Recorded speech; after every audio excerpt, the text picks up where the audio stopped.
కరువులు రావడం, యుద్ధాలు, మొన్నటి వరకు రష్యా ఉక్రెయిన్, ఏమండి రకరకాలుగా యుద్ధ వాతావరణం అలుముకుంటా ఉంది. మానవుడి జ్ఞానం పెరిగిపోతూ ఉంది, ప్రేమ చల్లారిపోతూ ఉంది, నైతిక విలువలు తగ్గిపోతూ ఉన్నాయండి.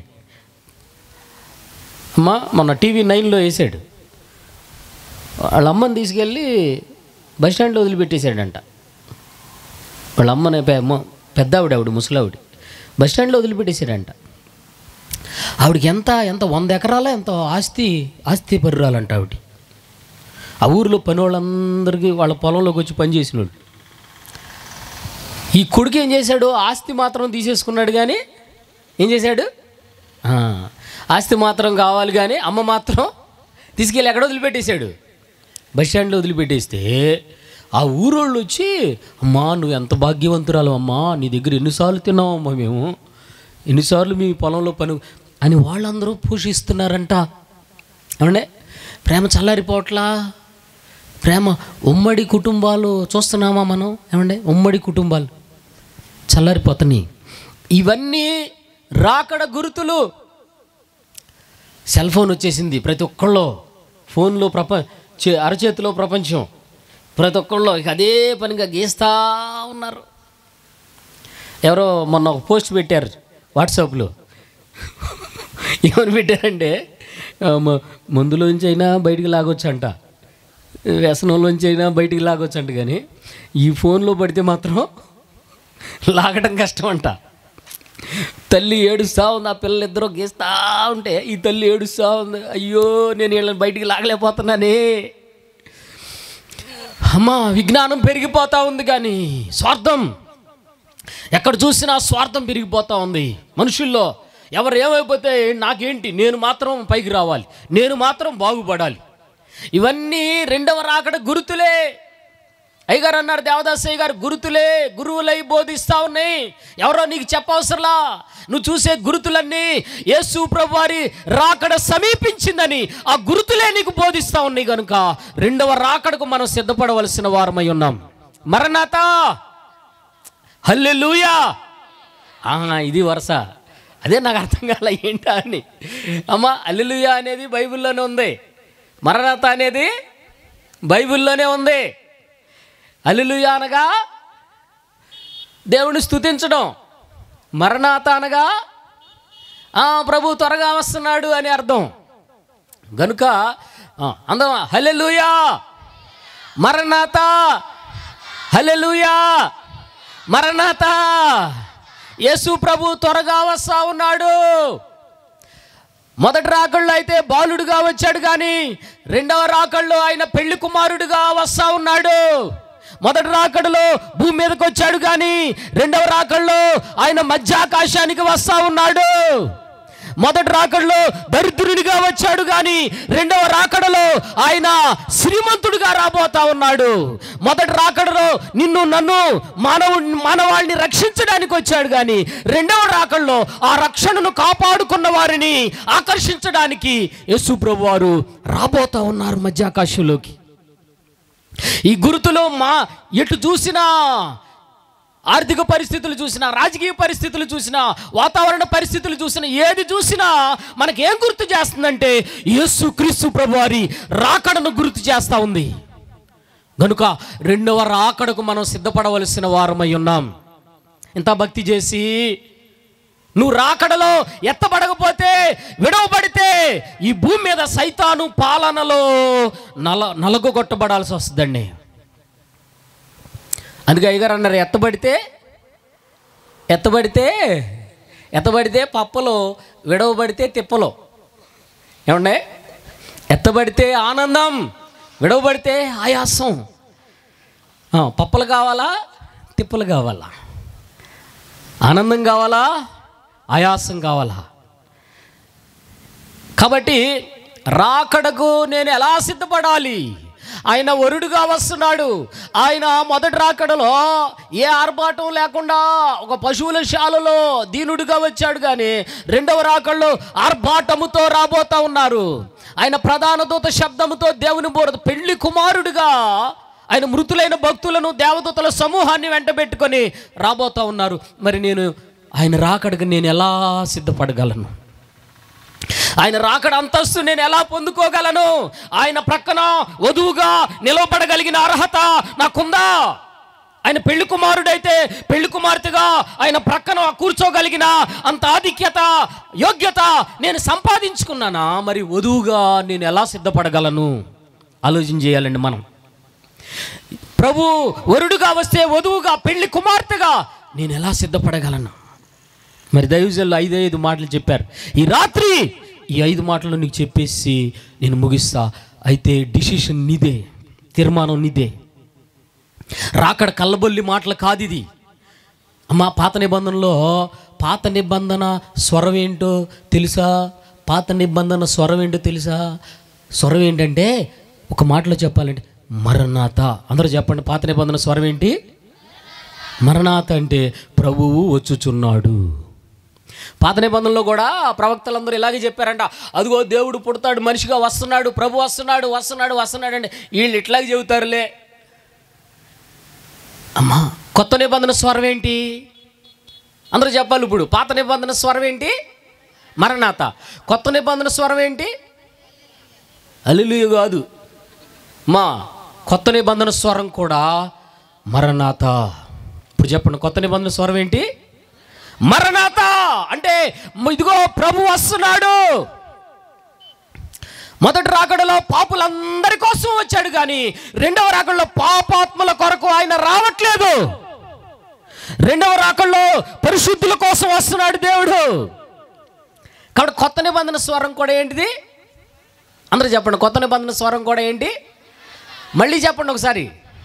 మరణాత అంటే ప్రభు వస్తున్నాడు. ఇప్పుడు కొత్త నిబంధన సువార్థికులమైన మేమందరం కూడా బోధిస్తూ ఉన్నాం, ఇదిగో యేసు ప్రభు త్వరగా వస్తూ ఉన్నారు, యేసు ప్రభు త్వరగా వస్తూ ఉన్నారని ఇలా మీటింగ్లు పెట్టి టీవీల్లో బోధిస్తూ ఉన్నాం. కొంతమంది అనుకుంటున్నారు వాళ్ళు అట్లాగే చెబుతారులే. పాత నిబంధనలు కూడా అలాగే అనుకున్నారంట. వచ్చాడా రాలేదా? శిశువుగా వచ్చాడా రాలేదా? పశువుల శాలలోకి ఆ సకల చరాచర సృష్టిని కలగజేసిన వాడు ఒక శిశువుగా, ఒక నలుసుగా, ఒక బాలుడుగా వచ్చాడా రాలేదా? వచ్చాడు. లేఖనం సత్యము, దేవుని లేఖనం నెరవేరి తీరుద్ది. అలాగే ఇప్పుడు ఈ గుర్తులన్నీ మనకి అర్థమవుతూ ఉన్నాయి, ఆయన రాబోతూ ఉన్నాడు, రాకడ సమీపించిందని. గనుక మనం రాకడకు సిద్ధపడవలసిన వారమై ఉన్నాం.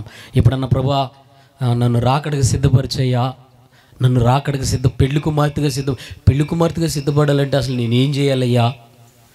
అమ్మా, ప్రార్థన చేశారా? దేవదాసయ్య గారు పుస్తకం రాశారు, రాకడ ప్రార్థనలు అసలు ఎలా చేసుకోవాలో పుస్తకం రాశారు. అలాంటివి చదివితే రాకడ ప్రార్థనలు ఎలా చేసుకోవాలో ప్రార్థన జీవితం డెవలప్ అవుద్ది. సరే, దైవజనుడు దేవదాసయ్య గారు 5 మాటలు చెప్పారు. ఆ 5 మాటలు క్లుప్తంగా చెప్తాం. మొదటి మాట మార్పు. అందరూ నాతో చెప్పండి, మార్పు. ఎవరైనా మైక్ ఒకళ్ళు తీసుకోండి, బాగా వాక్యం చదవగలిగిన వాళ్ళు, బాగా వాక్యం చదవగలిగిన వాళ్ళు మైక్ తీసుకుని మరి రెఫరెన్స్ చదవండి. 1 పేతురు 3:21. పేతురు గారు రాసిన మొదటి పత్రిక 3వ అధ్యాయం 21వ వచనం. దానికి సాదృశ్యమైన బాప్తిస్మము ఇప్పుడు మిమ్మును రక్షించుచున్నది. శరీర మాలిన్యమును తీసివేయుట కాదు, గాని యేసుక్రీస్తు పునరుద్ధాన మూలముగా నిర్మలమైన మనస్సాక్షినిచ్చు ప్రత్యుత్తరమే. అమ్మా, మార్పు అంటే ఏంటి? మార్పు అంటే ఏదో శరీరం మాలిన్యం పోవడం కాదు, ఏదో తెల్లబట్టలు వేసేసుకోవడం మార్పా కాదు. నీ మనస్సాక్షి, నిర్మలమైన మనస్సాక్షి ఇచ్చు ప్రత్యుత్తరమే అంటున్నాడు. అంటే అది ఎక్కడ జరుగుతుంది? మనస్సాక్షిలో జరుగుతుంది. నిజంగా నేను మారానా? నిజంగా నేను దేవుని వాక్యానుసారంగానే బ్రతుకుతున్నానా? నా జీవితం ఎలా ఉంది? నీ మనస్సాక్షి నీకు ప్రత్యుత్తరం ఇస్తూ ఉంది. అదే మార్పు. 1 యోహాను 3:1-5 వరకు చదువుతాం. 1 యోహాను 3వ అధ్యాయం. మనము దేవుని పిల్లలమని చదువమ్మా.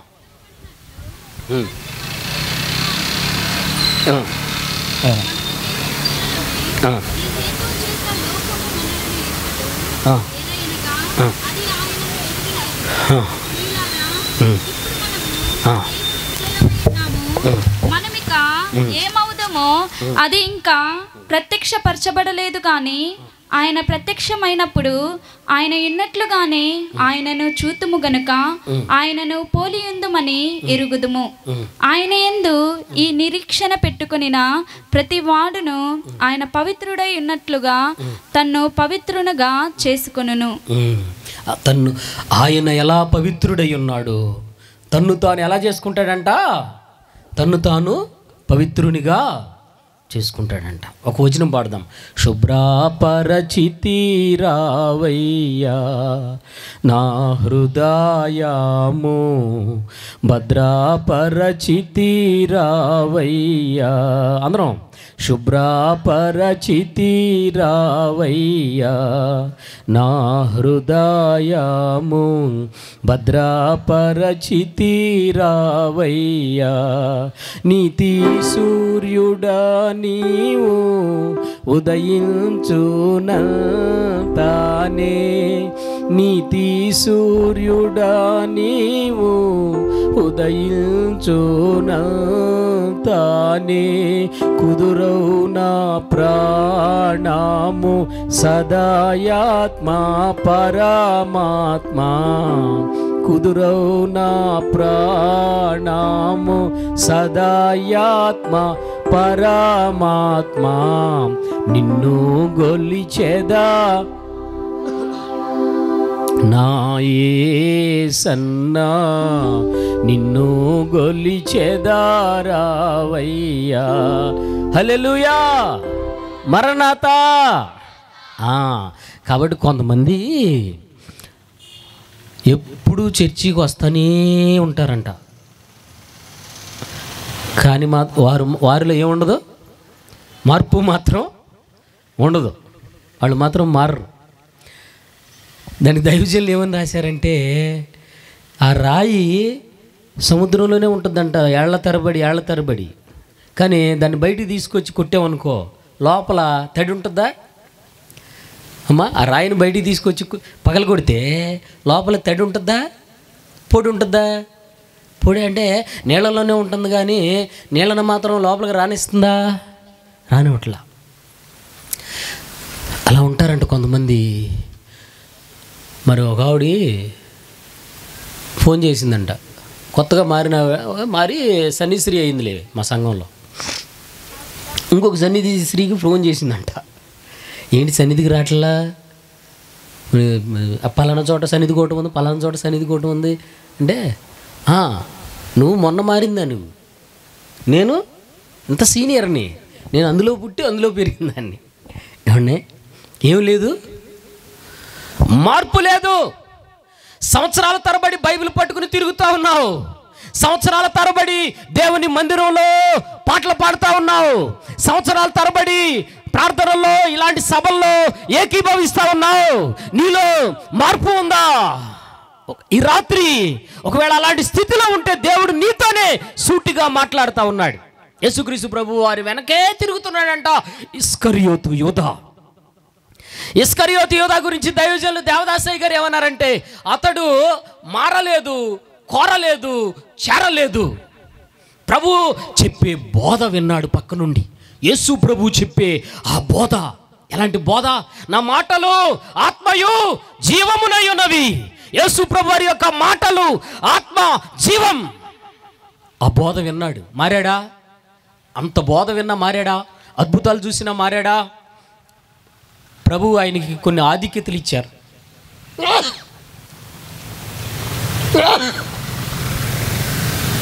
ప్రభు ఆయనకి కొన్ని ఆధిక్యతలు ఇచ్చారు. ట్రెజరర్ ఉద్యోగం ఇచ్చారు. శిష్యుడు, అపోస్తలుడు. మారాడా? మారలా. అమ్మ చివరికి ఏమైపోయాడంటే యేసుప్రభుని అమ్మేసుకుని వెళ్ళి ఉరి పెట్టుకుని చనిపోయాడు. ఆ ఉరితాడు కూడా తెగిపోయిందంట. కింద పొలంలో ఆ గట్టు మీద పడి నడిమి బ్రద్దలై పేగులు బయటకు వచ్చి చనిపోయాడంట. అంటే ఎన్నాళ్ళు బోధ విన్నా, ఎన్ని అద్భుతాలు చూసినా, దేవుడు ఎన్ని కార్యాలు చేసినా, ఎన్ని ఆధిక్యతలు ఇచ్చినా నేనిక మారను ఏం డిసైడ్ అయిపోతారు కొంతమంది. దేవుడి దగ్గర లేదే కోటాలకే లేదు, కానీ నేను మారను అంటే డిసైడ్ అయిపోయారన్నమాట. వాళ్ళ జీవితం, వాళ్ళ అంతము భయానకంగా ఉంటుందండి. ఒక్కసారి ఆలోచించేయండి.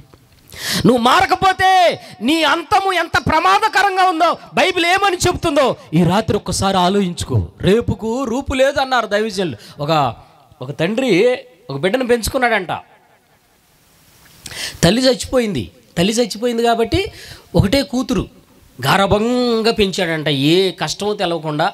అమ్మ కొంతమంది వేస్తారు కదా మంచి మ్యాచింగ్ డ్రెస్సు, అదే డ్రెస్సు చెప్పులు, మళ్ళీ అదే డ్రెస్సు, అదే లిప్టిక్, అదే నెయిల్ పాలిష్, అంతేనా?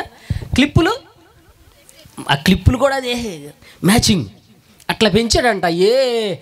అమ్మ స్కూల్లో ఏసీ, మళ్ళీ ఇంట్లో ఏసీ, ఎక్కడ అట్లా పెంచాడంట. ఆ బిడ్డను అట్లా పెంచాడంట. అపురూపంగా ఏదన్నా గదిమితే అంటే కసిరితే మళ్ళీ ఎక్కడ బాధపడద్దు. ఇక ఆవిడ ఇష్టం. అమ్మగారు కొంచెం పెరిగి పెద్ద అయింది, ఫ్రెండ్స్ ఎక్కువయ్యారు, ఇక ఇష్టం, ఎంజాయ్ చేస్తుంది. అందరితో కలిసి ఏమి నేర్చుకుంది? తాగటం, ఫ్రెండ్స్తో కలిసి. ఇది ఒక ప్యాషన్. చెడు కార్యాలు చేయడం ప్యాషనా? నేర్చుకుంది, ఇష్టానుసారంగా తిరుగుతుంది. తండ్రి చూసి దుఃఖపడతా ఉన్నాడు. చెబితే ఏమనుకుంటుందో, బాధపడద్దేమో. తండ్రి బాధపడతా ఉన్నాడు. తండ్రి ప్రార్థన చేస్తూ ఉన్నాడు. అయ్యో నా ఒక్కగానొక్క కూతురు కళ్ళలో పెట్టి పెంచుకున్నానే, ఎప్పుడు కష్టం కలిగించకుండా పెంచుకున్నానే, చెడు సహవాసాలతో తిరుగుతా ఆ దుర్వ్యసన బానిస అయిపోయిందే, దుర్వ్యసనాలను అభ్యాసం చేస్తూ ఉంది. అయ్యో నా బిడ్డ నాశనమై నరకానికి పోద్దేమో, ఎలా దేవా ప్రార్థన చేస్తున్నాడు. అయితే ఉదయాన్ని పిలిచాడంట బిడ్డని. అమ్మా ఒకసారి ఇట్రా, అమ్మా నీకు కావలసినవన్నీ ఇచ్చా నేను. అమ్మ లేదని నేనే తల్లిదండ్రి పెంచాను. ఎప్పుడన్నా నీకు కష్టం కలిగించానా? లేదు డాడీ. ఎప్పుడన్నా నువ్వు కావాలనేది ఇవ్వకుండా ఉన్నానా? లేదు, నాకు అన్నీ ఇచ్చావు. అయితే నేను ఈ ఒక్కసారి నిన్ను ఒక మాట అడుగుతానమ్మా, వింటావా?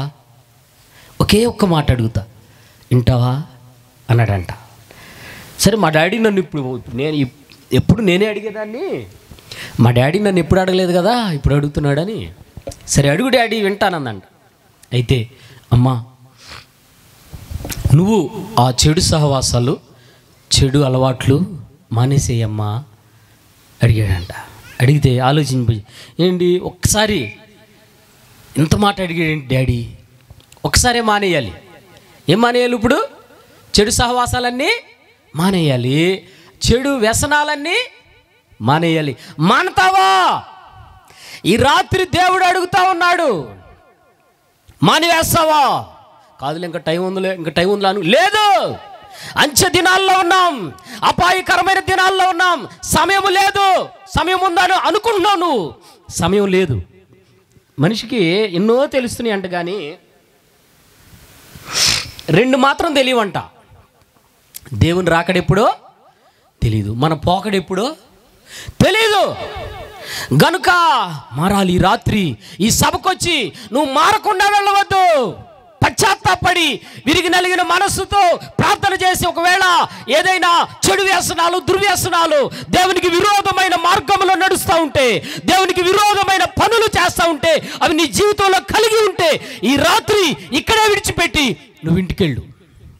రేపుకు రూపు లేదు. సరే ఆ బిడ్డ ఆలోచించుకుని తండ్రితో అందంట, డాడీ ఎప్పుడు నువ్వు నన్ను ఏం అడగలేదు, ఇవాళ అడిగావు. స్నేహితులందరినీ మానేయమన్నావు, త్రాగుడు మానేయమన్నావు. మానేస్తాను డాడీ. అయితే ఈ ఒక్క రాత్రి నా ఫ్రెండ్స్ అందరినీ కలిసి ఎంజాయ్ చేసి రేపటి నుంచి మానేస్తాను డాడీ అందంట. ఈయనేమంటాడు చెప్పండి? కాదంటాడా? సరే కాదు. ఇక ఏం చేసింది, అందరు ఫ్రెండ్స్కి కౌరు పెట్టేసుకుంది. అందరు ఫ్రెండ్స్ కలిశారు. వాహనం ఎక్కారు, ఆ మందు బాటి ఇళ్ళు కలుసుకుని ఇక్కడ ఈ ఒక్క రాత్రి మనం ఎంజాయ్, ఈ ఒక్క రాత్రి మనం ఎంజాయ్, ఇక ఇంతే అనుకుని ఎంజాయ్ చేసుకుంటా తాగిన మత్తులో ఎట్లా తోలుతున్నారో, డ్రైవింగ్ ఎట్లా చేస్తున్నారో చేస్తా వెళ్ళిపోయేసరికి ఒక పెద్ద లారీని కొట్టేశారంట, వెళ్ళిపోయి మొత్తం అందరూ చనిపోయారంట రాత్రి. రేపు అనేది వాళ్ళ జీవితంలో లేదండి. కాబట్టి నీ జీవితంలో కూడా తెలియదు మనకి, రేపుకు రూపు లేదు. ఇప్పుడే మనం మార్చుకోవాల్సి, దేవునికి విరోధంగా ఉన్న మన ఆలోచనలు, మన మార్గాలు, మన అలవాట్లు మార్చుకోవాలి. మార్పు, అందరూ చెప్పండి ఏంటిది? మొదటి మాట ఏంటి? మార్పు. రాకడలో ఎత్తబడాలంటే మార్పు. మన ఒక ఆయన కనబడ్డాడు, ఆయన పెద్ద మరి చర్చిలో ప్రార్థన చేస్తాడు, చక్కగా పాటలు పాడతాడు, కానీ ఎక్కడ కనబడ్డాడంటే మందు కొట్టు ఎదురుగా గ్లాసులో ముందు తాగుతూ కనబడ్డాడు. ఏంటయ్యా అంటే మారిపోయాడు మళ్ళీ. అదొక రకమైన మార్పు. ఏమంటే అదొక రకం అంటే ఏమో బయట అన్యుల్లో ఉన్న నీవు దేవుళ్ళలోకి మారటం సంగతి అదొక సంగతే. ఈ రోజుల్లో ఎలా ఉన్నారంటే కొందరు దేవుళ్ళో ఉండేవాళ్ళు అటు మారిపోతున్నారండి. దేవుని సన్నిధికి వస్తా దురలవాట్లలోకి మారిపోతున్నారు, దురభ్యాసంలోకి మారిపోతున్నారు. సంఘస్థులు లోకస్తులుగా మారిపోతున్నారు. పవిత్రులుగా ఉన్న వీరు అపవిత్రులుగా మారిపోతూ ఉన్నారు. ఎంత ప్రమాదకరమైన విషయం ఒక్కసారి ఆలోచించేయండి. దేవుడు ఎంత బాధపడతా ఉన్నాడు. నువ్వు దేవుని సన్నిధిలోకి వచ్చావు, దేవుని వాక్య ప్రభావాన్ని రుచి చూచావు, పరిశుద్ధాత్మ రాబోయే యుగ సంబంధమైన శక్తుల ప్రభావాన్ని అనుభవించావు.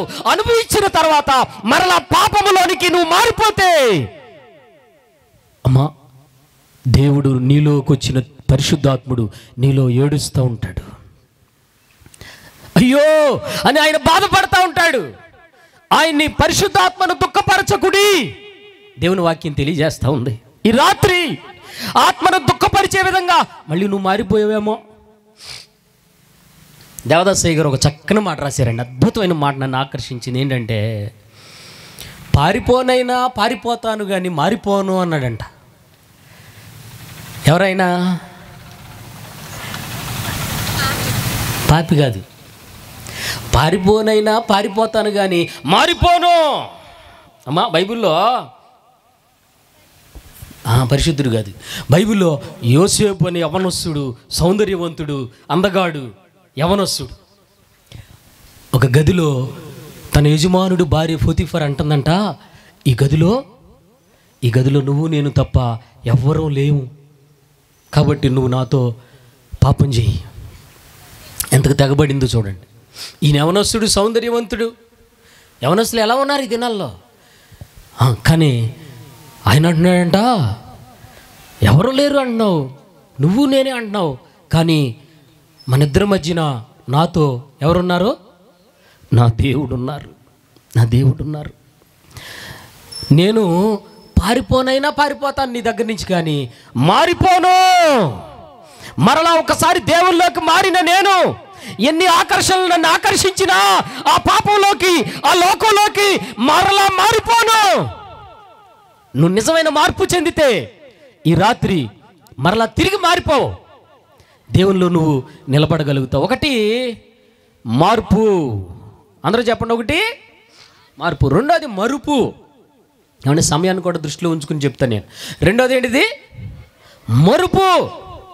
అంటే మరుపు ఈ రోజుల్లో ఎక్కువ పెరిగే వ్యాధి ఏంటిది? మతి మరుపు. బాగా చెప్పావమ్మా, ఉందా నీకు కూడా? స్కూల్కి వెళ్తారు కానీ చేతులు ఏముండదు, పుస్తకమో పెన్ను మర్చిపోతారు, పెన్సిలు రబ్బరు. చర్చికి వస్తారు, చర్చికి వచ్చి ఏం మర్చిపోయి వస్తారు? బైబిలేనా ఏకంగా? అమ్మ చర్చికి వస్తా బైబిలే మర్చిపోతారా? మా చిన్నప్పుడు మా యోగ బాబుకి, మా అబ్బాయికి చెప్పేవాడిని, యుద్ధానికి వెళ్ళేవాడు ఏం మర్చిపోకూడదు? కత్తి మర్చిపోకూడదు. అలాగే చర్చికి వెళ్ళేవాడు ఏం మర్చిపోకూడదు? బైబిల్ మర్చిపోకూడదు. డాక్టర్ ఏం మర్చిపోకూడదు? సెటస్కోప్ మర్చిపోకూడదు. అలాగే స్కూల్కి వెళ్ళి నువ్వు ఏం మర్చిపోకూడదు? బ్యాగ్, పుస్తకాలతో ఉన్న బ్యాగులు మాత్రం మర్చిపోకూడదు. ఈ దినాల్లో మతి మరుపు పెరిగిపోతా ఉన్నాయండి. అరే మర్చిపోయానే, ఏమంటున్నారు అందరూ? అరే మర్చిపోయానే. మాటి మాటికి ఇది ఒకటి అయిపోయింది. కాబట్టి మరుపు అంటే దేవుని వాక్యం ఏం తెలియజేస్తుందంటే మర్చిపోవలసిన వాటిని మర్చిపోవాలి, మర్చిపోకూడని వాటిని మర్చిపోకూడదు. చిత్రం ఏంటంటే దేన్నైతే మర్చిపోకూడదో దాన్నే మర్చిపోతారు, దేన్నైతే మర్చిపోవాలో మాటి మాటికి అదే గుర్తు చేసుకుంటుంటారు. ఇదేం విచిత్రము, ఇదేం పోకడా.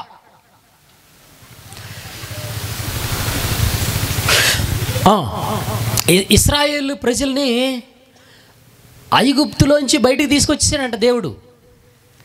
అయ్యా ఈ ఐగుప్తులో ఈ కొలిమి, ఈ బంధకాలు, ఈ కొలిమి, బానిసతో కొలిమి మేము తాళలేకుండాన్నాం అయ్యా. మొరపెట్టారు దేవునికి. వారి మొర దేవుని దగ్గరికి చేరింది. దేవుడు వారి మొర ఆలకించి దేవుడు దిగి వచ్చి మోషే గారిని పంపి వాళ్ళని విడిపించాడు ఐగుప్తు బానిసత్వంలోంచి. మనుషులైతే వచ్చేసారు కానీ మనసులు ఎక్కడుండిపోయినాయి? మాటికి ఏమంటున్నారండి వీళ్ళు? ఐగుప్తులో ఉండగా కూరలు బాగుండి కూరలు వండుకునేవాళ్ళం, అక్కడ సమృద్ధిగా ఉంది, మాకు తిని త్రాగేవాళ్ళం, అక్కడ బాగుంది, మాకు బాగుందా? అమ్మా దేన్ని మర్చిపోవాలా వారు? అందరూ చెప్పాలి. ఇశ్రాయేలీయులు దేన్ని మర్చిపోవాలి? ఐగుప్తును విడిచిపెట్టేసినటువంటి కొంతమంది విడిచిపెట్టేసిన ఆ పాత రోత జీవితం ఉందే దాని గురించి సాక్ష్యం చెప్తారనమాట ఘనంగా స్టేజ్ ఎక్కి. నేను పలానప్పుడు ఇట్లాంటి పనులు చేసి అట్లాంటి పనులు పాడు పనులన్నీ ఇక్కడికి వచ్చి గొప్ప సాక్ష్యాలుగా చెబుతూ ఉంటారు. అవి ఏం మర్చిపోయావు నువ్వు? మర్చిపోవాల్సిన దాన్ని మర్చిపోయావా? దాన్నే మాటికి జ్ఞాపకం చేసుకుంటా ఉన్నావా? దేవుని ఒక ఆవిడ అంటుంది ఇంటికి వెళ్ళేసరికి, నన్ను ఇంత మాట అంటావా, జీవితాంతం గుర్తుపెట్టుకుంటా. నన్ను ఇంత మాట అంటావా, జీవితాంతం గుర్తుపెట్టుకోండి, నీ గడప తొక్కితే అప్పుడు అడిగి అంటుంది. అమ్మా నిన్న ఆదివారం ఏమో మర్చిపోయా, గుర్తులేదు. వాక్యం ఏమో గుర్తులేదా? ఆవిడన్న మాట ఏమో జీవితాంతం గుర్తుపెట్టుకుంటావా? దేన్ని గుర్తుపెట్టుకోవాలి, దేన్ని మర్చిపోవాలి? అమ్మా ఇశ్రాయేలీయులు ఐగుప్తును మర్చిపోవాలి, కానీ వాళ్ళు మర్చిపోలేదు. కాబట్టి ఎవరైతే మర్చిపోలేదో వాళ్ళందరూ అరణ్యములోనే ఆకుల వలె రాలిపోయిరి. వారు కనాను చేరలేకపోయారు. లోకాన్ని మర్చిపోలేకపోతున్నావేమో, పాపాన్ని విడిచిపెట్టి వేసినా, కక్కి వేసినా, ఆ పాపాన్ని అసహించుకోకుండా దాన్ని మర్చిపోలేకపోతున్నావేమో, అది నిన్ను మింగివేస్తుంది. జాగ్రత్త. అమ్మా ఈ ప్రజలంట ఎవరిని మర్చిపోయారంట? దేవుణ్ణే మర్చిపోయారంటమ్మా. ఎవరిని మర్చిపోయారు? దేవుణ్ణే మర్చిపోయారు. ప్రార్థన గబగబా వచ్చి భోజనం చేయడానికి వచ్చేస్తారు. ఏం మర్చిపోతారు? ప్రార్థన చేయడం మర్చి 2 ముద్దలు నోట్లు పెట్టుకున్న తర్వాత ఏం గుర్తొస్తుంది? అప్పుడు గుర్తొస్తుంది అనమాట. ఏం మర్చిపోయారు? ప్రయాణం కోసం ప్రార్థన మర్చిపోయారు, వెళ్ళి బస్సు ఎక్కేశారు, అప్పుడు గుర్తొస్తుంది. అమ్మా ప్రయాణం చేసేటప్పుడు ప్రార్థన మర్చిపోతారు. ఉదయకాలం లేవగానే ప్రార్థన మర్చిపోయి పనుల్లోకి వెళ్ళిపోతూ ఉంటారు. రాత్రి జాములు ఏదో నిద్రపోయడం మర్చిపోతూ ఉంటారు. దేవుని వాక్యం చదవడం, దేవుని పని చేయటం మర్చిపోతున్నారు అన్నమాట. మరువలేదయ్యా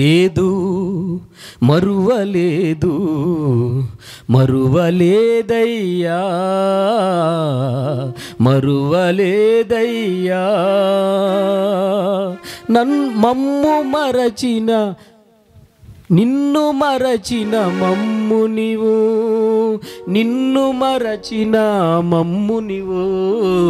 మరువలేదయ్యా. మరణాతా, హల్లెలూయా, మరణాతా. అయ్యా ఎన్నోసార్లు నిన్ను మేము మర్చిపోయామయ్యా. మేము ఎన్నిసార్లు నిన్ను మర్చిపోయినా నీవు మాత్రం మమ్మల్ని మరువలేదయ్యా. కన్య మరువదు, ఆభరణం వధువు మరువదు, వడ్డాణం లెక్కలేని దినములెన్నో నిన్ను మరిచిరి. నీదు జనులు, దేవుని ప్రజలే దేవుణ్ణి మర్చిపోతూ ఉంటే, క్రైస్తవులే క్రీస్తును మర్చిపోయి జీవిస్తా బ్రతుకుతూ ఉంటే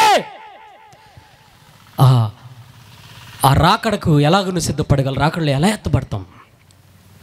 మా లోతు భార్య దేన్ని మర్చిపోవాలి చెప్పండి? లోతు భార్య అదిగో ఆ సొదొమ గొమొర్ర మీద దేవుని ఉగ్రత అగ్ని గంధకాల వలె దేవోగ్రత ఆకాశము నుంచి కుమ్మరించబడతా ఉంది కనుక మర్చిపోవాలి దాని మీద. అది పచ్చగా ఉన్నా సరే దాని మీద దేవుని ఉగ్రత ఉంది. దాని మీద దేవుడు తన ఉగ్రతను కుమ్మరించబోతా ఉన్నాడు. దేవుని శాపం దాని మీద ఉంది. దాన్ని నువ్వు మర్చిపోవాలి. ఈవిడేం చేసింది? మర్చిపోలా, వెనక్కి తిరిగి చూసింది. ఏమైపోయింది? ఉప్పు స్తంభం అయింది. బిడ్డలకి తల్లిగా లేదు, ఉండలేకపోయింది. భర్తకు భార్యగా ఉండలేకపోయింది. కాబట్టి మరుపు, అందరూ చెప్పండి ఈ మాట, వెనకున్నవి మరిచి ముందున్న వాటికై సహనముతో పరుగెత్తుదున్. దేవా, ఆ వెనుకున్న ఆ పాపాన్ని, ఆ సాతానుని, ఆ వెనుకున్న ఆ లోకాన్ని మర్చిపోతానయ్యా. ముందు నీ రాకడుంది. ఆ నీ రాకడ కొరకై ముందు నీవు నాకు అప్పగించిన పని కనబడతా ఉంది. దాని కొరకై నేను పరుగులెత్తుతానయ్యా. ఏమండి, ఎంత చక్కని పాట రాశారండి పౌలు భక్తుడు, ఎంత చక్కని మాట రాశారు. కనుక మర్చిపోవలసిన దాన్ని మరి రెఫరెన్స్లన్నీ చెప్పడం సాధ్యం కాదు కనుక 2 మాటలు చెప్పి ముగిచ్చేస్తాను. మొదటి మాట ఏంటి? మార్పు. రెండో మాట మరుపు. మూడో మాట జరుపు. అందరూ చెప్పండి. మూడో మాట జరుపు. జరపాల్సినవి ఏమో జరపరు, అవసరం లేని అన్నీ మాత్రం జరుపుతూ ఉంటారు.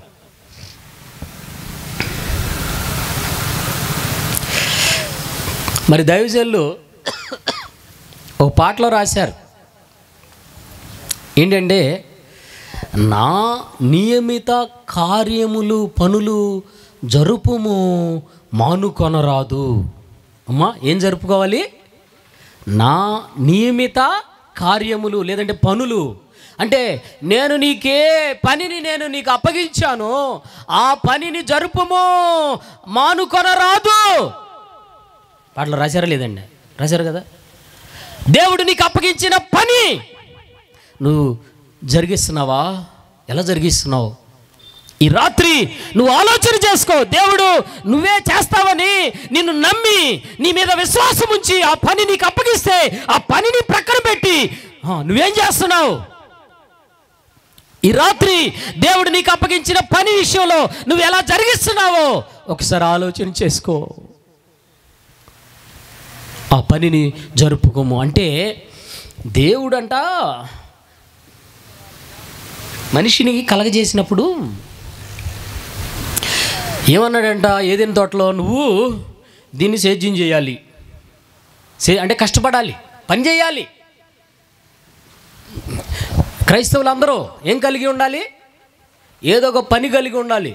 సోమరపోతులుగా, బద్ధకస్తులుగా, ఏ పని చేయకుండా పరుల జోలు తీసేవారిగా ఉండకూడదని దేవుని వాక్యం తెలియజేస్తూ ఉంది.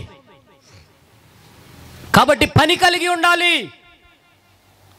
మరి పౌలు భక్తుడు అన్నాడు, పని చేయని వాడు భోజనము చేయకూడదు. అందరూ చెప్పండి, పని చేయని వాడు భోజనము చేయకూడదు. దేవుని ఆజ్ఞ కాదే ఇది, దేవుని ఆజ్ఞ. మరి మన అయ్యగారు ఉన్నారు, ఒక అయ్యగారు పని చేయని రోజున భోజనం చేసేవాళ్ళు కాదంటండి. అలా సమర్పణ చేసుకున్నారు కాబట్టే ఇలా బైబిల్ మిషన్ ఇలా విస్తరించింది. పని చేయకపోతే ఆ రోజు అమ్మగారు ఎంత బతిమాలినా సరే, నేను ఈరోజు పని చేయలేదు కాబట్టి భోజనం చేయను నేను. దేవుడు నీకు అప్పగించిన పని నువ్వు జరిగిస్తున్నావా? అయ్యగారు అన్నారు కదా, కష్టపడేవారంటేనే దేవుడు ఇష్టపడతాడంట. ఏమ్మా, మీ కష్టార్జితాన్ని ఆశీర్వదిస్తానన్నాడు కానీ ఊరికినే ఇచ్చేస్తానల్లా దేవుడు. ఇవాళ ఎలా ఉన్నారంటే, నేను కష్టపడకూడదు, ఏదన్నా కొద్ది కష్టపడినా సరే ఇంత వచ్చి పడాలి నాకు, నేను మాత్రం కష్టపడకూడదు, ఇంత వచ్చి పడాలి నాకు, సంపాదన మాత్రం రావాలి, అన్నీ అప్పులు మాత్రం తీరాలి, నీకు అప్పులన్నీ తీరిపోవాలి, నీ లగ్జరీ లైఫ్ అంతా గడవాలి, నువ్వు మాత్రం కష్టపడకూడదు. ఇలాంటి బుద్ధి ఉంటే ఈ రాత్రి తొలగించుకోండి. ఇలాంటి మనస్సు నువ్వు కలిగి ఉంటే నువ్వు రాకడలో ఎత్తపడలేవని ఈ రాత్రి ఈ సభలో ప్రకటిస్తా ఉన్నా, మనకు ఎలాంటి మనసు ఉండాలంటే కష్టపడాలి అనే మనసు మనం కలిగి ఉండాలి. అమ్మ ప్రార్థన చేయండి. దేవదాసయ్య గారంట బేతేల్ హౌస్లో ప్రార్థన అనగానే బేతేల్ గృహ వరండాలు అందరూ ఏం చేసేవాళ్ళు అంటే మోకాళ్ళ మీద లేచేవాళ్ళంట. ప్రార్థన అనగానే మోకాళ్ళ మీద లేచేవాళ్ళంట. గంట మోకాళ్ళ మీద ఉండాలి. ఎలా? మోకాళ్ళ మీద ఇట్లా కూర్చుంటాం చతికిలు పడతాం కాదు, మోకాళ్ళ మీద నిలువున ఉండాలి. కష్టపడాలి. కష్టపడితేనైనా జీతం వచ్చేది. కష్టపడకుండా జీతం వచ్చినా దానివల్ల కీడు వస్తుంది నీకు. నువ్వు కష్టపడితే జీతం వస్తుంది, దానివల్ల బిడ్డ తరన ఆశీర్వాదం వస్తుంది నీకు. దేవుడు తన సేవకు కూడా కష్టపడి పని కలిగి పని చేసుకునే వాళ్ళని పిలిచాడు, కానీ ఏ పని చేయని వాళ్ళని సేవకు పిలిచాడా? ఏమండే? ఎక్కడైనా సరే సేవకు ఆయన పనికి కష్టపడే వాళ్ళని పిలిచాడు, కానీ సోమరిపోతులు ఎవరైనా ఒకళ్ళని పిలిచారా సేవకి? పిలవలా. పేతురు గారేమో వలలు వేసుకుంటుంటే పిలిచారంట. ఏమంటే? ఆమోస్ గారేమో పశువులను కాసుకుంటుంటే పిలిచాడు. ఎలీషా గారు అరక దున్నుతున్నాడంట పొలంలో, పని చేస్తుంటే పిలిచాడు. ఏ పని చేయని సోమరులను దేవుడు పిలవలా.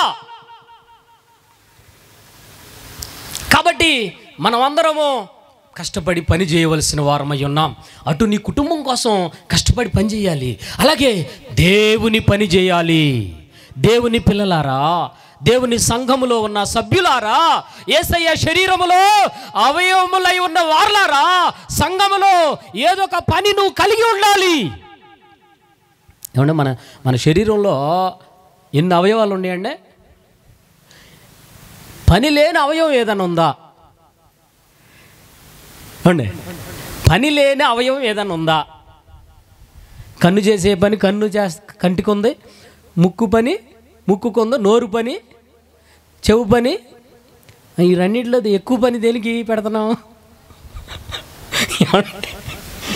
ఎక్కువ పని దేనికి పెడుతున్నావు? నోటిగా. అమ్మ నువ్వు సత్యవంతురాలు అమ్మ, నువ్వెవరో బాగా చెప్పావు తల్లి. ఏమండే? నేను చెబుతున్నా, నోరొక్కటి కంట్రోల్లో ఉంచుకున్నావంటే మొత్తం కంట్రోల్లో ఉన్నట్టే. అవును కదండి? ఒక్క నోరు ఒక్కటి కంట్రోల్ చేసుకో, మొత్తం కంట్రోల్ అయిపోద్ది నీ లైఫ్. కాళ్ళకుండే పని కాలుకుంది, చెయ్యకుండే పని చెయ్యకుంది, లోపల గుండె పని గుండెకు ఉంది. నేను పని చేయను అందనుకో, ఒక 2 నిమిషాలు పని చేయను అందనుకో, ఏమైపోతామండి? దేనికి ఉండే పని దానికి ఉంది. చెయ్యాలి. సంఘం అనగా యేసయ్య శరీరం. యేసయ్య శరీరంలో సంఘస్థురాలు అయితే, సంఘస్థుడు అయితే నువ్వు ఒక అవయవానివి. మరి సంఘంలో ఏ పని కలిగి ఉన్నావు? వాళ్ళే చేపలు ఎత్తుతారులే, ఆయనే మీటింగ్ పెట్టుకుంటారులే, స్టేజ్ ఆయనే కట్టుకుంటారులే, ఈ ఫ్లెక్సీలు ఆయనే కొట్టించుకుంటారులే. ఏ పని లేకుండా ఉంటే ఈ రాత్రి నీకు గుర్తు చేస్తున్నా, నువ్వు రాకళ్ళు ఎత్తబడలేవు. సంఘములో నువ్వు వెళ్ళే స్థానిక సంఘములో నువ్వు పని కలిగి ఉండు. అయ్యగారిని అడిగి, అయ్యా దేవుడి పని ఏదైనా ఉందా? నేను చేస్తానయ్యా. దేవుడి పని ఏదైనా ఉంటే చెప్పయ్యా. అడిగి దేవుని పని చేయి.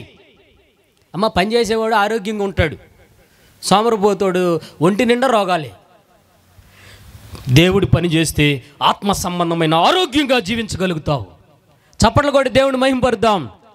మరణాతా, హల్లెలూయా. కాబట్టి ఒకటి మార్పు, రెండోది మరుపు, మూడవది జరుపు. దేవుడు నీకు అప్పగించిన పనిని నువ్వు జరుపు, దాన్ని మానుకోవద్దు. సన్నిధి స్త్రీలారా, సన్నిధి పని చేయటం మానివేస్తున్నారేమో, మానవద్దు. సన్నిధి పని జరిగించండి. పరిచారకులారా, పరిచర్య చేయటం మానివేస్తున్నారేమో, వాళ్ళు చేస్తారు వీళ్ళు చేస్తారు, నాకు వేరే పని ఉంది అక్కడ. దేవుడి పని ఎక్కువ, నీ పని ఎక్కువ? అందరికీ ఉంటాయి పనులు. ఏదో బిజీగా నాకు వాళ్ళు పిలుస్తున్నారు, వీళ్ళు పిలుస్తున్నారు, అక్కడ పని ఉంది, ఇక్కడ నేను బిజీ, నేను చాలా వాల్యూ అంటే దేవుని ముందు ఎంత మనం. సంఘంలో పరిచారకులారా, మీ పరిచర్య పని ఒకవేళ మానివేస్తే రేపటి నుంచి మరలా ప్రారంభించండి. ఏది నా పరిచర్య? దేవుడు నాకు ఇచ్చిన పనిని నేను ఎక్కడ ఉంచాను ఆలోచన చేసుకోవాల్సిందిగా దేవుని నమ్మపేట తెలియజేస్తా ఉన్నాను. ఆ పనిని మరలా జరపమని మరి దేవుని పేరట మీకు తెలియజేస్తా ఉన్నా. మూడవది జరుపు, నాలుగవది ఓర్పు. అందరూ చెప్పండి, ఓర్పు. రాకళ్ళు ఎత్తబడాలంటే మనందరికి ఏముండాలి? ఓర్పు. మనందరికీ లేనిది ఏంటిది? ఏమండి, ఓర్పు లేదా? నువ్వు ఎవరో కరెక్ట్గా చెబుతున్నావు అమ్మా, నువ్వు యథార్థవంతురాలు. ఓర్పు లేదంట. ఒక ఆయన అయ్యగారిని ప్రార్థన చేయమన్నారంట. అయ్యగారు, పెళ్ళయింది కానీ పిల్లలు కలగట్లేదు, నాకు బిడ్డ కావాలయ్యా, ప్రార్థన చేయండి. దేవా, ఇదిగో ఈ బిడ్డ ఈ సంతాన భాగ్యము దయచేయి. అయ్యగారు ప్రార్థన చేశారు. ఒక నెలాగా వచ్చి, ఏంటి అయ్యగారు ఇంకా కలగలేదు? అదేంటయ్యా, మరి దేవుడిని నీ మిస్సెస్ గర్భాన్ని తెరిచాడు అయ్యా, దేవుడు ఆశీర్వాదం వచ్చింది కానీ అదేంటి ఇంకా బిడ్డ రాలేదేంటి నాకు? అమ్మా, బిడ్డ రావాలంటే ఎన్ని నెలలు ఓపిక పట్టాలి? 9 నెలలు ఓపిక పట్టాలా వద్దా? ఒకడంట పొలంలో విత్తనం వేసాడంట, విత్తనాన్ని విత్తాడంట. కాసేపు ఉండి అది అసలు మొలిసిందా లేదా కొంచెం తవ్వి చూశాడంటాడు. ఇంకా రాలా అని మళ్ళీ పాతిపెట్టి మళ్ళీ కప్పెట్టాడంట. మళ్ళీ కాసేపు ఉండి మళ్ళీ వెళ్ళాడంట. మళ్ళీ అంటే వెంటనే వచ్చేయాలన్నమాట విత్తనం, వెంటనే వచ్చేయాలి, వెంటనే బిజినెస్ పెట్టగానే లక్షలు సంపాదించేయాలన్నమాట. వెంటనే అన్నీ వెంటనే జరిగిపోవాలన్నమాట. ఏమాత్రం ఓర్పు లేదు. అమ్మా, విసుగుదల ఎక్కువైపోతుందమ్మా. బిడ్డల్లో విసుగుదల ఎక్కువైపోతుంది. ఈ ఫోన్లు చూసి అదొక రకమైన విసుగుదలలోకి వెళ్ళిపోతున్నారు. విసుగుదల చెందరాదు, విసుగున్నచో సిద్ధి వెనుకకే పోవును. విసుగుదల చెందరాదు అన్నారు అయ్యగారు. విసుగుదల ఏం చేస్తుందో తెలుసా? నీ మీద దేవుని దగ్గర నుంచి నీ మీద దాకా వచ్చిన ఆశీర్వాదాన్ని శాపంగా మార్చేస్తుందంట. ఇక్కడ ఎంత ప్రమాదమో చూడండి విసుగుదల. కాబట్టి మనం ఒక ఓర్పు ఉందా పరిశీలన చేసుకోవలసిన వారమై ఉన్నాం. ప్రార్థన చేస్తారు కొంతమంది, వెంటనే నెరవేర్పచేయాలి. ఏమ్మా, ఏంటి ప్రార్థన చేసుకుంటున్నావా? లేదా అయ్యగారు ప్రార్థన చేయట్లా. ఏమ్మా, మొన్న 4 రోజులు చేశా, నెరవేర్పేమని ఇచ్చాడా? అందుకే ఎవరి మీద అలిగింది ఈ తల్లి? దేవుడి మీద అలిగేసి ప్రార్థన మానేసిందంట. అమ్మా, అంత సహనం లేకుండా, ఓర్పు లేకుండా ఈరోజు దినాల్లో కుటుంబాలు కూలిపోవటానికి కారణం ఏంటమ్మా? భార్యాభర్తలు ఎడబందలు అయిపోవడానికి కారణం ఏంటి? ఓర్పు లేదు. కాబట్టి మనందరికీ ఏముండాలి? దేవదాసయ్య గారు ఒక పాటలో రాశారండి, ఆలస్యమైనంత మాత్రాన అది నెరవేరదని అనుకోవద్దు, కాలము పరిపూర్ణమవగానే ఖచ్చితముగా నెరవేరును. కాలము ఆలస్యమైనంత మాత్రాన అది నెరవేరదు అని అనుకొనవద్దు. నెరవేరద్ది. కాలం ఉంది దానికి. కాలం వరకు నువ్వు వెయిట్ చేయాలి. విసుగుదల ఉండకూడదు. ఓర్పు సహనముతో కనిపెట్టుకోవాలి. రాకడలో ఎత్తబడాలంటే సహనం ఉండాలి, ఓర్పుతో కనిపెట్టుకోవాలి మనం. చివరిగా 5వ మాట నేర్పు. అందరూ చెప్పండి 5వ మాట. ఈ మాట క్లుప్తంగా చెప్పి ఒక్క మాట ముగిచ్చేస్తాను, సమయం అతీతమైంది కాబట్టి. నేర్పు మనందరికి ఏముండాలి? ఇది మాత్రం ఉంది. ఏమండి, ఇది మాత్రం సమృద్ధిగా ఉందన్నమాట చాలామందికి. అమ్మో, కొంతమందిని చూస్తూ ఉంటే ఆశ్చర్యం వేసిపోతూ ఉంటుంది వాళ్ళు చేసే పనులు, వాళ్ళు మాట్లాడే మాటలు. యేసుప్రభు వారు అన్నారు, పాముల వలె వివేకము కలిగి పావురముల వలె నిష్కపటులుగా. పాముల వలె, పాముకి ఏముందంట? వివేకం లేకపోవడాన్ని బట్టి కొన్నిసార్లు చిక్కుబడతాం, నొక్కబడుతూ ఉంటాం, పిచ్చి పనులు చేసుకుంటూ ఉంటాం కొన్నిసార్లు. అయ్యో, నా భర్త గురించి చెడుగా చెబితే నాకే విలువ తక్కువ కాదు, రేపొద్దున నన్ను లోకు కట్టరు. అయ్యో, నా భార్య గురించి చెడుగా చెప్తే నన్నే లోకు కట్టరు. వీడి భార్య గురించి ఎట్లా చెప్పుకుంటాడు వీడు, రేపొద్దున నా గురించి చెప్పడా? నువ్వే కాదు లోకు అయ్యేది. ఏం లేదు వాళ్ళకి, లేదు. తమ తల్లిదండ్రుల గురించి అల్లరి చేసుకుంటున్నారు కొందరు, తమ బిడ్డల గురించి అల్లరి చేసుకుంటున్నారు కొందరు. కుటుంబంలో గుట్టుగా ఉండాల్సిన కుటుంబాన్ని బయట వారికి వీళ్ళకన్నా వాళ్ళే ఎక్కువ నీకు. సరే, మరి ఓ నేర్పు గురించి మరి ఒక మాట చెప్పి నేను ముగిచేస్తాను ఈ విషయాన్ని. అంటే దీన్ని కొద్దిగా బాగా అర్థం చేసుకోవాలి. పెళ్లి కుమార్తెకి ఏముంటుందంట? నేర్పు. అందరూ చెప్పండి, ఏముంటుంది? నేర్పు.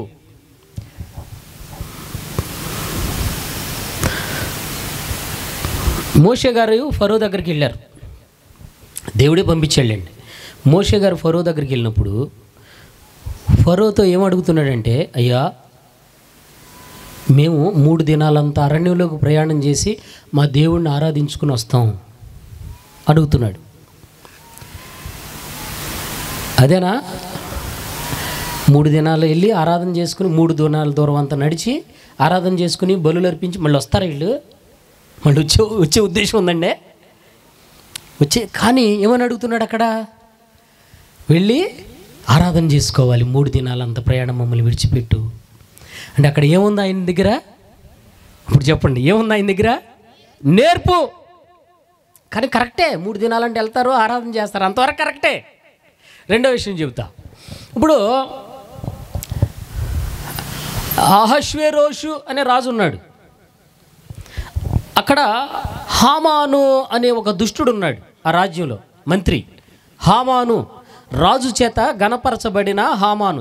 ఈ హామాను యూదులందరినీ చంపేద్దాం అనుకున్నాడు. ఎందుకంటే మొర్దుకై అనే యూదుడు ఆయనకి నమస్కారం చేయలేదంట. మొర్దుకై అనే యూదుడు ఆయనకి ఏం చేయలేదు? వంగలేదంట, నమస్కారం వీడు నేను వస్తే వంగడా, నమస్కారం చేయడా? అసలు ఏం చేయాలి నేనేంటి, నా పరపతి ఏంటి? వీడు వంగడా, నమస్కారం చేయడా?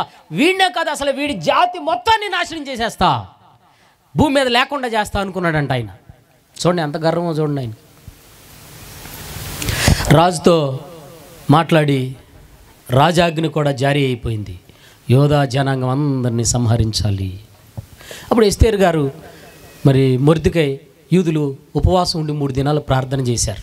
సరే, ఆ టైంలో ఎస్తేరు ఏం చేసిందంటే, రాణి అయిన ఎస్తేరు రాజుగారి దగ్గరికి వెళ్ళకూడని టైంలో వెళ్ళింది, ఉపవాసాలు ఉండి వెళ్ళిందంట.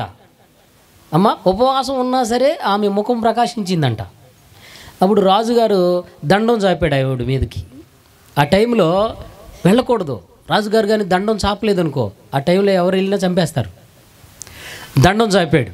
చాపి, రాణి ఎస్తేరు నీకేం కావాలి? రాజ్యంలో సగభాగం కావాలా? ఇచ్చేస్తా అన్నాడు. ఏమొద్దయ్యా, నాకు భోజనానికి రా, నువ్వు విందుకు రా అంది. సరే విందుకు వెళ్ళాడు. నువ్వే కాదు నీ మంత్రి గారిని, హామాను గారిని కూడా రమ్మను. సరే వెళ్ళారు. అప్పుడు కూడా అడుగుతున్నాడు విందులో, రాణి రాజ్యంలో సగభాగం కావాలా? కోరుకో, ఏం కావాలి? మళ్ళీ రండి విందుకు మళ్ళీ రండి మీరు. అమ్మా విందుకు రావాలని కోరుకుంటుందా? ఆ విందులో హామాన్ అనేవాడిని పట్టించాలని కోరుకుంటుందా? ఏంటి ప్లాన్ ఏంటి అక్కడ? విందుకు అసలు ఉద్దేశం అది కాదు. అసలు ఉద్దేశం ఏంటి? ఈ హామాను ఏం చేశాడు? నా యోధా జనాంగము మొత్తాన్ని సంహరించాలని కుట్ర చేశాడు. అది ఉద్దేశం. దాన్ని ఏమంటారు? నేర్పు. అందరూ చెప్పండి, ఏమంటారు? నేర్పు. దేవుడు చెప్పాడు, ఈ మాట గుర్తుంచుకోండి. సమూయేలు అనే ప్రవక్తతో దేవుడు చెప్పాడు, ఈ సౌలు దేవుని మాటను, సౌలు అనే రాజు వినలేదు కాబట్టి, దేవుని మాట వినలేదు, అందుకే రాజుగా అతన్ని విసర్జించాడు దేవుడు, అతన్ని కొట్టేశాడు. మరి దేవుని ప్రజల మీద రాజుగా ఇంకొక ఆయన్ని నిర్ణయించుకున్నాడు. ఆయన పేరేంటి? దావీదు. కాబట్టి సమూయేలు, నువ్వు దావీదును అభిషేకించెళ్ళి రాజుగా. ఇప్పుడు సమూయేలు గారు రాజుగారికి చెప్పి వెళ్ళాలి. రాజుగారు ఊరుకుంటాడా? సౌలు ఊరుకుంటాడా? ఇప్పుడు ఏంటి చిక్కొచ్చింది? రాజుగారి దగ్గరికి వెళ్ళి, సౌలు గారి దగ్గరికి వెళ్ళి, రాజా దావీదనే ఇంకొక ఆయన్ని నిన్ను విసర్జించాడు దేవుడు, దావీదనే ఇంకొక ఆయన్ని ఎన్నుకున్నాడు, ఇప్పుడు నేను వెళ్ళి ఇశ్రాయేలు మీద రాజుగా ఉంటాగా ఆయన అభిషేకించడానికి నేను వెళ్తున్నాను అని అంటే సౌలు ఊరుకుంటాడు? బతకనిస్తాడా? కాబట్టి సమూయేలు గారు ఏమని చెబుతున్నాడు? అయ్యా బెత్లెహేముకి బలులు ఇవ్వటానికి వెళ్తున్నానయ్యా. అమ్మా ఒకసారి చప్పట్లు కొడతారా గట్టిగా? హల్లెలూయా. ఇదే నేర్పిది. కాబట్టి పెళ్లి కుమార్తెకు ఏముండాలి? నేర్పు. నువ్వు రాకడలో ఎత్తబడాలంటే ఈ లోకంలో ఏదో గుడ్డిగా ఈ విశ్వాస యాత్రను కొనసాగించడం కాదు. నేర్పు కలిగి ఉండాలి. ఈ 5 లక్షణాలు ఎవరిలో ఉంటాయో వారే రాకడ మేఘం ఎక్కగలుగుతారు. రేపు పొద్దున యేసుప్రభు వారు రెప్పపాటులో యేసుప్రభు వారు అదిగో దూతల సమూహాన్ని, ఆ మృతులైన భక్తుల్ని వెంట పెట్టుకొని మధ్యాకాశానికి రానయ్యి ఉన్నారు. కాబట్టి ఆ సమయంలో ఇదిగో పరిశుద్ధాత్మ తండ్రి ఒక మేఘాన్ని, షకీనా మేఘాన్ని నీ దగ్గరకు తీసుకొస్తారంట. నువ్వు ఆ మేఘం మీద ఎగిరి ఎక్కాలి. ఎగిరే శక్తి కావాలంటే నీకు ఈ 5 లక్షణాలు కావాలి. ఆ మేఘము యొక్క వేగము ఎంతంటే రెప్పపాట్లో వెళ్ళిపోద్దంట మధ్యాకాశానికి, వరుడి దగ్గరికి తీసుకెళ్ళిపోద్ది. ఆ వరుడైన నువ్వు ఈ లక్షణాలన్నీ సంపాదించుకొని, అంటే నువ్వు మార్పు చెంది మర్చిపోవలసిన వాటిని మర్చిపోయి జరపవలసిన పనులన్నీ జరుపుతూ ఓర్పు నేర్పు కలిగి నువ్వు జీవిస్తూ ఉంటే రెప్పపాట్లు ఎత్తబడతావు. అక్కడికి వెళ్ళిన తర్వాత వరుడైన ప్రభు పెళ్లి కుమారుడిగా ఇదిగో నిన్ను ఎదుర్కొని, నిన్ను పట్టుకుని చేయి పట్టుకుని, ఇదిగో నా కొరకు ఎంత ప్రయాసపడి జీవించావా, నా కొరకు లోకంలో ఆ పాపాన్ని, నా కొరకు లోకంలో ఆ అబద్ధాలు, ఆ మోసాలన్నింటినీ పాదాల క్రింద తొక్కుపెట్టి పాపం చేయడానికి ఎన్ని అవకాశాలు వచ్చినా రాజీ పడకుండా నికార్సుగా బ్రతికావు. కాబట్టి నీ కొరకై నేను నిర్మాణం చేసిన ఆ రాజ్యాన్ని నీకు చూపిస్తా, స్వాతంత్రించుకుంది కదా అని ప్రభు చేపట్టుకుని అక్కడికి తీసుకెళ్తాడు. యుగాలు ప్రభుతో ఉండగలుగుతాం. అటు ధన్యత పెండ్లి కుమారుడైన ప్రభు మన ఎల్లరకు దయచేయునుగాక. ఆమేన్. పరిశుద్ధుడైన తండ్రి, ఈ వాక్య వర్తమానం మా అందరి వినికిడిలో ఆశీర్వదించి నీ 2వ రాకడకు ఆయత్తపడగలిగిన ధన్యత, అట్టి లక్షణములను సంపాదించుకొనగలిగిన యోగ్యత మా ఎల్లరూ కలగజేసి, అయ్యా మీరే మీ మహిమ మేఘము, రాకడ మేఘము, షకీనా మేఘం ఎక్కించమని వరుడు ప్రియుడు ప్రాణనాథుడైన యేసునామున వందించుచున్నాం పరమ తండ్రి. ఇటు అవకాశం ఇచ్చిన త్రిత్వ దేవునికి, దేవదాసి పరిశుద్ధులు, దేవదూతలైన వారికి, నా మరణాత మిషన్ అధినాయకులు ప్రెసిడెంట్ గారికి, అధికారులకు మరణాత, అలాగే మరి వేదికను అలంకరించిన దైవ యాజకులకు, తోటి యాజకులందరికీ మరణాత, అలాగే మరి సంఘ కాపరి రెవరెండ్ సాల్మన్ రాజయ్య గారికి, అమ్మగారికి, వారి కుటుంబానికి మరణాత. మీ అందరికీ మరణాత, మరణాత, మరణాత.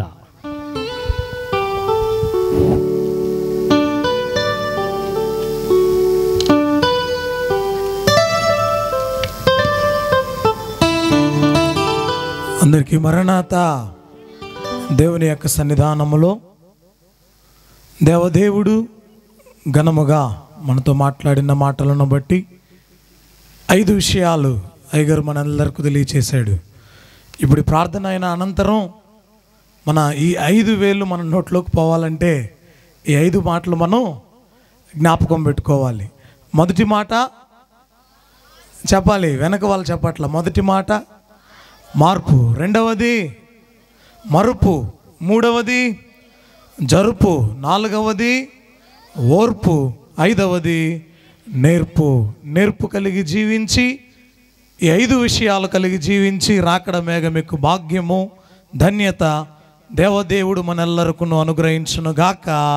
ఆమేన్. దేవుని యొక్క సన్నిధానములో మనలను ప్రేమించి దూర ప్రాంతం నుండి మన మధ్యలోనికి వచ్చి దేవుని యొక్క పరిచర్యను, దేవుని యొక్క పనిని జరిగించిన మన దైవ యాజకులు, మా గవర్నింగ్ బాడీ అయ్యగారు అయినటువంటి రెవరెండ్ జసన్నయ్య గారికి, మరి వారి కుటుంబ సభ్యులందరికీ కూడా మా యొక్క నిండు వందన. మరణాత, మరణాత, మరణాత. మంచిది, సమయానికి ముగిస్తూ ఉన్నాం. పాటలు అవకాశం ఇవ్వలేదని ఎవరు కూడా బాధపడద్దు. దేవుని యొక్క సన్నిధానములో అందరము దేవునిని నిత్యం స్తుతించే వారముగా ఉంటున్నాం. కాబట్టి పొద్దున్నే మరలా మీరందరూ కూడా మీ పనులకు వెళ్ళాలి. మరలా రేపటి దినాన సాయంకాలం సిద్ధపడి రావాలి. అందుకని ఈ యొక్క పాటల కార్యక్రమాన్ని త్వరగా ముగించడం జరుగుతూ ఉంది. దేవుని యొక్క వాక్యాన్ని అందించడమే, ఈ అంత్య దినాలలో దేవుని యొక్క మాటలను మీకు అందించడమే గొప్ప భాగ్యమని, ఈ యొక్క అవకాశం ఉన్నప్పుడే వాక్యాన్ని అందించాలని మీ అందరికీ ప్రేమపూర్వకంగా తెలియచేస్తూ ఉన్నాను. ఎవరు కూడా బాధపడద్దు. అయ్యగారు ఇంత దూరం నుండి మేము వచ్చాం, ఆ ప్రాంతం నుండి వచ్చాం, అక్కడి నుండి వచ్చాం, అవకాశాన్ని ఇవ్వలేకపోయారు, ఒక పాట కూడా పాడనివ్వలేదు అని ఎవరు కూడా అనుకోవద్దు, బాధపడద్దు. ప్రేమతో మీరు మమ్మల్ని క్షమిస్తారని, మా సంఘస్థులు కూడా అవకాశాన్ని ఇవ్వలేదు. చక్కగా వారు గత వారం రోజుల నుంచి పాటలు నేర్చుకుంటూ ఉన్నారు. కానీ సమయానికి ముగించాలనేటువంటి ఒక తలంపుతో, ఒక ఆశతో కార్యక్రమాన్ని ముగిస్తూ ఉన్నాను. దేవుని యొక్క సన్నిధానంలో ప్రేమతో మీరందరూ కూడా పాటలు పాడాలని తలంచిన వారు 6 గంటలకి ఆర్కెస్ట్రా వారు వస్తూ ఉన్నారు. కార్యక్రమాలు ప్రారంభించబడుతూ ఉన్నాయి కాబట్టి మీరందరూ త్వరితముగా మీ యొక్క పనులను ముగించుకొని రావాలని ప్రేమపూర్వకంగా తెలియచేస్తూ ఉన్నాను. అందరికీ మరణాత మరణాత గట్టిగా అందరూ ఒకసారి 2 చేతులు జోడించి మరణాత తెలియపరుద్దాం. మరణాత. మంచిది, ముగింపు ప్రార్థన చేసుకుందాం. మన మధ్యలో దైవ యాజకులు, దైవ అభిషక్తులు విజయనగరం పట్టణంలో మరియు వెంకటగిరి ప్రాంతంలో వారును వారి కుటుంబ సభ్యులందరూ దేవుని పరిచర్యలోనే దేవుని పని చేస్తూనే ఉన్నారు.